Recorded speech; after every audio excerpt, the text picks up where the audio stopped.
Hello everyone. Today I am at Seaham. I'm on Church Street, a very windy Church Street, so I apologise if there's any wind escapes through into these mufflers. And well, that's where we are, top of Church Street, North Seas, a few hundred metres down there. When I left Sunderland it was nowhere as windy as this, so shame really, because it's lovely blue skies. And this is the destination, the parish church of St John the Evangelist at Seaham Harbour. As you can see, large churchyard stretches from that side, goes around the back, and then we've got this vast open space. As you can see, there wasn't a single headstone left standing in its original position. They've all been taken down and moved to the walls to make it into an open space. God, this is really bad today. I'm hoping the mufflers don't blow off or the video will stop and I'll have to go and try and catch them, pick them up. But if you notice, when I go to a lot of these towns in the area, the actual graveyards, well, when the towns, say large towns, Seaham, Sunderland, South Shields, most of the town centre churches have had the headstones taken down to make them into open spaces. We've done Holy Trinity at South Shields, St Stephen's at South Shields, both the same situation, and also St Hilda's in the town centre, which you will go to at some point. That's had a lot of its taken down. Sorry about that. Flipping hell. Might have to abandon this actually. They're only held on by blue tack. But, as you can see, look at them. Must be a couple of hundred headstones. There's the church over there. Let's have a look at some of the stones.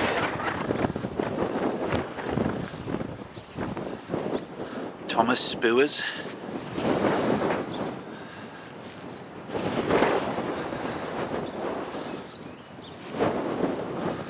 John Madison.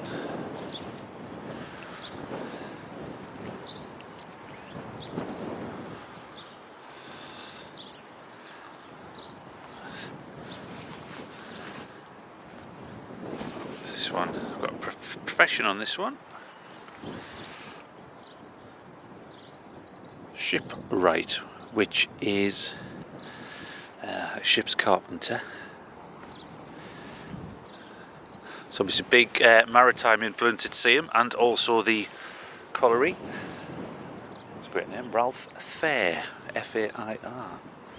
See, a lot of these are quite difficult to read, probably because they've been facing this wind for quite a few years. I don't know when they were taken down. Somebody will know.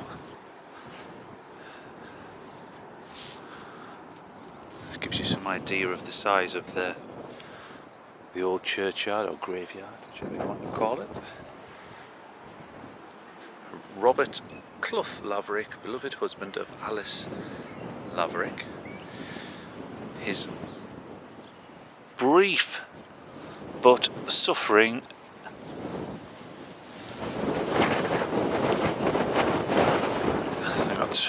run or son. That's even difficult to read with a torch. A couple here. What's that? Remnants of Matthew Waster, great surname. I think there's a couple of Wasters at Meanall Cemetery in Seaburn. That's it. Robert Hunter. I think that's Quilter, son of Frederick and Isabella Quilter, who died. See how old is this one? I think that's, it's better. 18, I think that's 19, so just with the parish church, it probably means been a couple hundred years probably, or even back to the Middle Ages. Oh, there'll be a great epitaph here if you could read it. Or may we be grace this afflictions improve and sweetly submit to the dealings of love and life. It's hard to stretch down because I'm trying to cover the camera from the wind without everything blown away. It's at Stonehouse, the beloved son of John and Margaret Stonehouse, who died 17th of October, I think that's 1888, 38 years. Oh, I can see a nice slate one up here, so that should be easy to read. Look at this.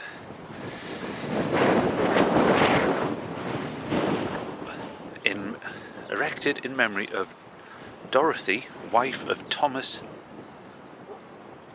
Bund, Master Mariner of Seaham Harbour, who departed this life July the 31st, a tiny little ST after the 31st, 1854, aged 63 years. God Almighty. And a lovely memento mori one. Be ye therefore ready, also for the Son of Man cometh an hour when ye think not. So a bit of memento mori. Look at that. That's beautiful lettering. That is so tiny and intricate. I have to walk sideways like a crab up here.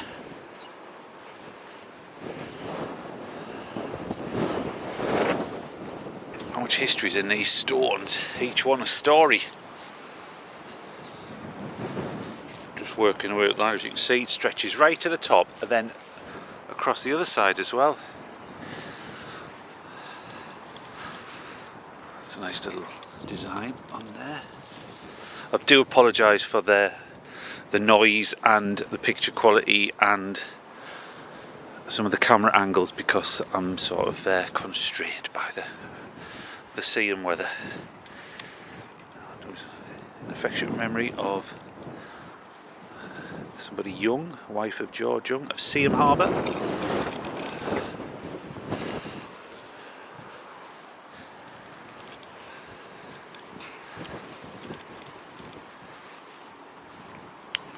In memory of William Patterson. It's a square, a strange one, it's quite a square.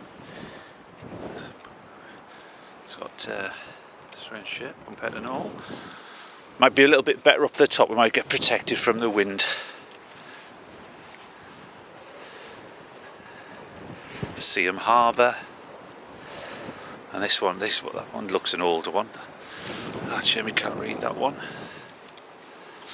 I can see a few slate ones over the other side, so we should get some of them.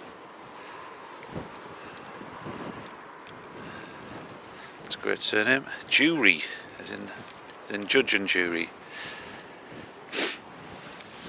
Remember, friends, as you pass by, as you are now, so once was I.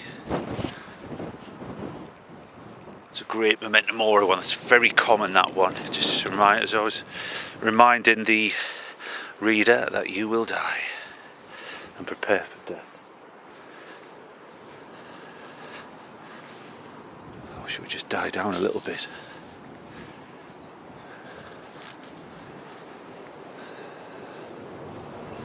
Literally hundreds of that. It's a great surname. Chaser, Emma Chaser.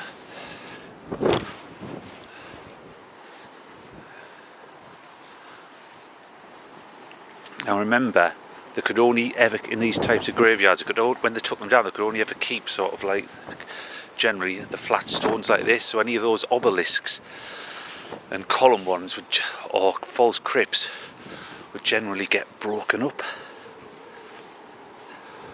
The problem with these, when they take their graves down, if you don't have gates on, they just end up being massive toilets, dog toilets. Can't wait to get to the end of here. Go and get me breakfast. I'm disappointed. I was hoping to read quite a few of these particular stones, but it's just about getting around.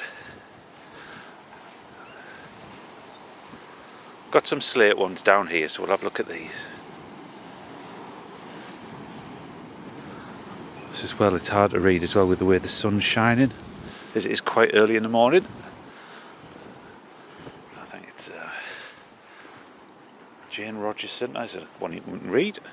In memory of George Noble, who departed this life April 8th, 1860, aged 51 years, I think that is. That's a sad story. George Scott, pilot who was drowned March the 1st, 1859, aged 53 years. Obviously there was quite a lot of people in the local area involved as pilots, sailors. That's in the midst of life we are in death. Sadly, headstones, was quite a lot of broken headstones along this particular section. Pilot was the person responsible for getting ships in and out of rivers and harbours. That's better. Sacred to the memory of Mary Dennis, wife of William Dennis, who departed this life January the 9th, 1850, aged 31 years. Also Margaret Dennis, daughter of the above, who departed this life October the 31st, I think that's 1860, aged just 12 days. Also John Dennis, son of the above, died this life December the 22nd, that's 51, aged just 11 years. Oh, that's a brilliant epitaph, that. The grass withereth, the flower fadeth, and the word of our God should stand forever. The grass withereth, the flower fadeth, the word of our God shall stand forever. And John Dennis, bricklayer, November the 16th, 1849, aged 66 years. Also Thomas Dennis, son of the above, who's September the 25th, 1846, aged 28 years. It's a lovely epitaph. Oh, the wind's getting up. Appleby. See a George Eyre from here.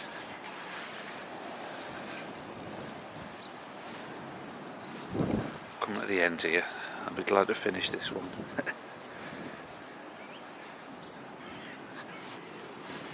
I've got another slate one there.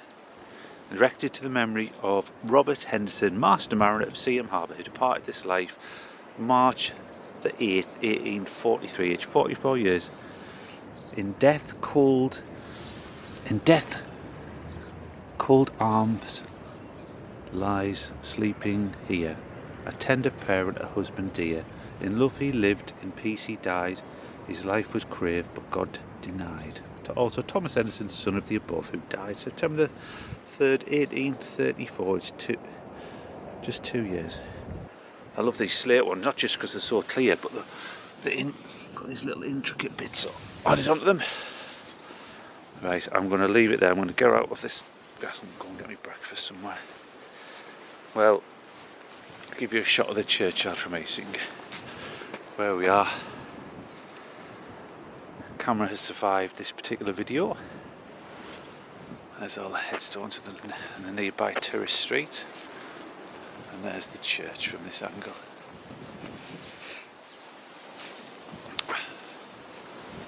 So thank you very much for watching. As I said, I do apologise for the weather conditions and any background noise and so on. So thanks for watching. I will see you next time. And if you want to, give it a like. And if you also want to, click on the subscribe, help grow the channel. Thank you very much.